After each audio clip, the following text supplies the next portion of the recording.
Halo semuanya, jumpa lagi di channel EduHome. Kali ini yang menjadi bahasan kita adalah mengenai pertanyaan-pertanyaan yang sering ditanyakan mengenai SNMPTN tahun 2021.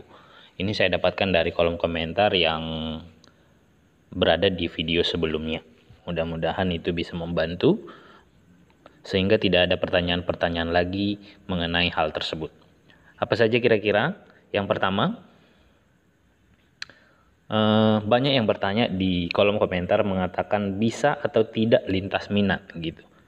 Nah, yang pertama mungkin saya screenshot di sini. Saya mau ke jurusan seni rupa dan juga punya sertifikat juga. Itu seberapa persen lolos kalau boleh tahu? Itu pertanyaan yang pertama. Kemudian pertanyaan yang kedua, kalau linjur dari IPA ke Soshum di SNMPTN, mapel apa saja yang digunakan sebagai indikator penilaian? Kemudian pertanyaan-pertanyaan berikutnya, saya dari IPA tapi pengen linjur ke pendidikan bahasa Inggris, berarti agak susah ya buat lolos. Nah, ini adalah 3 pertanyaan yang mewakili tentang yang lintas minat.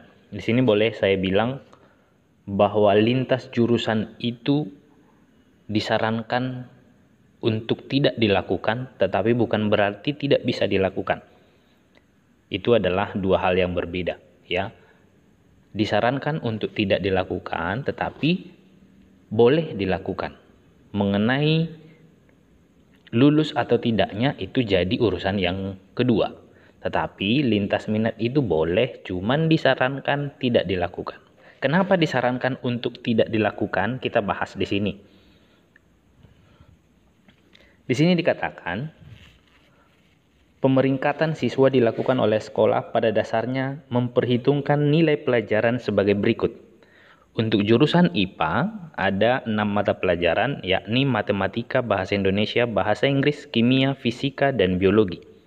Kemudian untuk jurusan IPS, matematika, bahasa Indonesia, bahasa Inggris, sosiologi, ekonomi, dan geografi. Untuk yang berikut, jurusan bahasa ada matematika, bahasa Indonesia, bahasa Inggris, sastra Indonesia, antropologi, dan salah satu bahasa asing. Kemudian untuk yang SMK ada matematika, bahasa Indonesia, bahasa Inggris, dan kompetensi keahlian. Nah, dari sini poinnya bisa kita lihat bahwa untuk jurusan IPA tadi ada 6 mata pelajaran. Yang berbeda adalah kimia, fisika, dan biologi. Sedangkan untuk yang IPS ada sosiologi, ekonomi, dan geografi.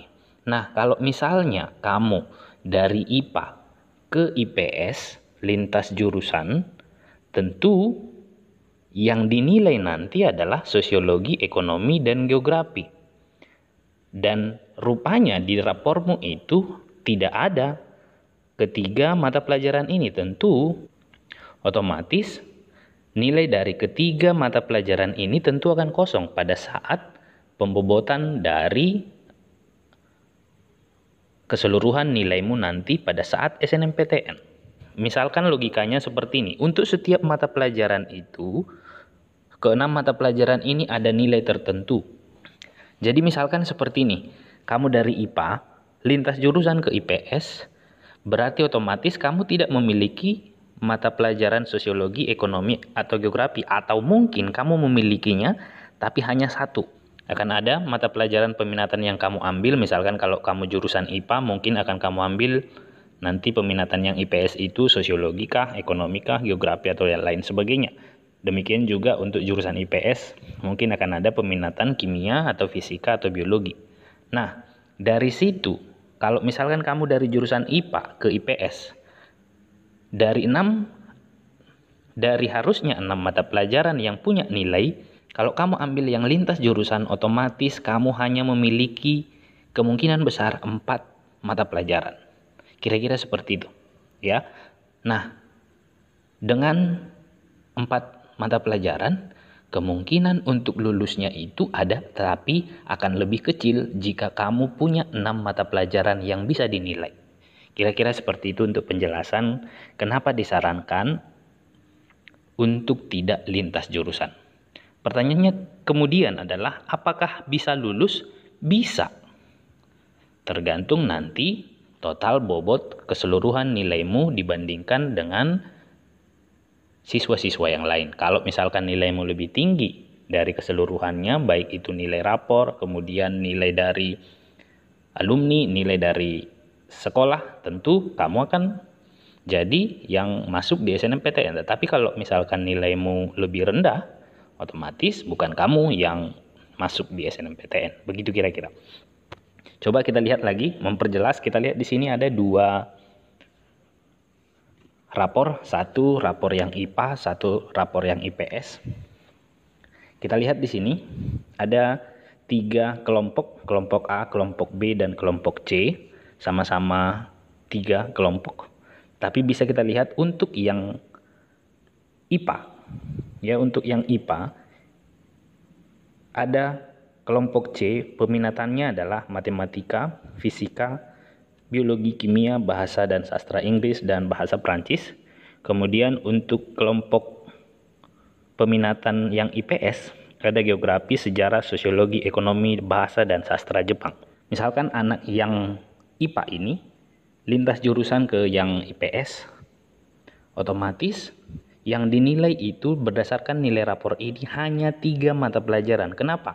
Dia tidak punya nilai mata pelajaran sosiologi, kemudian geografi, dan ekonomi. Berarti bobot untuk ketiga mata pelajaran itu otomatis 0. Demikian juga yang IPS ini, misalkan dia pindah atau lintas jurusan ke IPA, mengambil jurusan yang IPA, maka dia hanya punya 3 mata pelajaran juga yang dinilai, seperti kasus yang IPA tadi, yaitu matematika, bahasa Inggris, bahasa Indonesia. Sedangkan kimia, fisika, dan biologi tidak ada karena di dalam rapornya itu memang tidak ada mata pelajaran itu yang diambil. Begitu kira-kira. Ya, sampai di sini mungkin bisa menjelaskan ke adik-adik kenapa disarankan untuk tidak lintas jurusan. Kemudian pertanyaan berikut yang sering ditanyakan, nilai yang digunakan untuk nilai matematika itu apakah nilai matematika wajib atau nilai matematika peminatan? Pertanyaan dari Dika, nilai pada matematika yang digunakan pada SNMPTN itu matematika wajib apa matematika peminatan? Soalnya matematika aku ada 2. Pertanyaan berikutnya, untuk jurusan IPA itu matematika wajib aja Kak? Kemudian pertanyaan dari Maulidia, Kak, itu rata-rata matematika wajib atau peminatan atau digabung? Nah, untuk menjawab pertanyaan ini kita kembali ke mata pelajaran yang dinilai, ya, mata pelajaran yang diperhitungkan. Kita buat kembali di sini mata pelajaran yang diperhitungkan untuk jurusan IPA adalah matematika, bahasa Indonesia, bahasa Inggris, kimia, fisika, biologi. Kemudian untuk jurusan IPS 3 mata pelajaran teratas ditambah sosiologi, ekonomi, dan geografi. Nah, matematika apa yang digunakan? Matematika wajibkah atau matematika peminatan? Bisa dikatakan di sini bahwa matematika yang digunakan itu adalah matematika wajib. Kenapa? Coba lihat, perhatikan keempat bidang ini, jurusan IPA, IPS, bahasa, dan SMK. Coba lihat 3 mata pelajaran teratas itu adalah 3 mata pelajaran untuk kelompok A atau kelompok umum. Jadi itu semuanya sama. Nah, 3 mata pelajaran berikutnya itu adalah mata pelajaran, boleh kita bilangkan mata pelajaran peminatan. Misalkan yang IPA peminatannya ada 3, IPS peminatannya ada 3, bahasa juga, dan demikian juga yang SMK. Jadi dalam hal ini yang diperhitungkan itu adalah matematika wajibnya. Saya buatkan di sini ada 2 contoh nilai rapor. Perhatikan di sini mata pelajaran matematika untuk yang di sebelah kiri ada 2 mata pelajaran matematika di kelompok A dan mata pelajaran matematika di kelompok C. Kemudian di sebelah kanan mata pelajaran matematikanya itu hanya ada 1.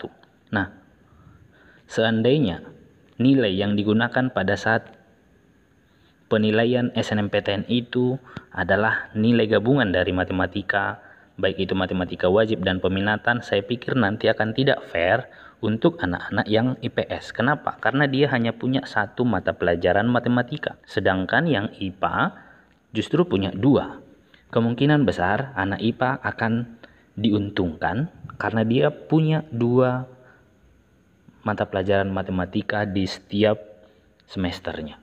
Pertanyaan yang berikut, ada pengaruh nggak dengan ada tidaknya sertifikat? Oke, di sini kita lihat pertanyaan pertama dari Alvina. Kalau cuman ada sertifikat peserta pramuka, apa boleh dimasukkan? Terus itu ngaruh nggak ke sertifikat buat penambah nilai?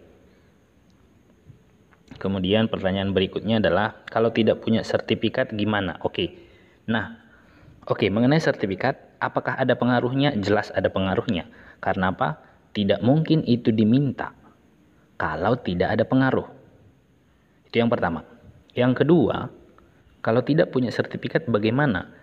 Tidak ada masalah kalau nilaimu dari faktor yang lain mencukupi. Oke, karena banyak kasus di tahun 2020 yang kami jumpain, dia tidak upload sertifikat tetapi justru bisa lulus di SNMPTN. Banyak yang upload sertifikat justru tidak lulus. Jadi bukan berarti karena kamu tidak punya sertifikat akhirnya tidak lulus. Tidak seperti itu juga. Kamu bisa lulus walaupun tidak punya sertifikat. Oke, itu penjelasan mengenai sertifikat. Saya pikir sampai di situ dulu. Mudah-mudahan ini bisa membantu menjawab pertanyaan adik-adik tentang SNMPTN 2021. Sampai di sini video kita. Terima kasih telah menonton. Sampai jumpa di video berikutnya. Salam.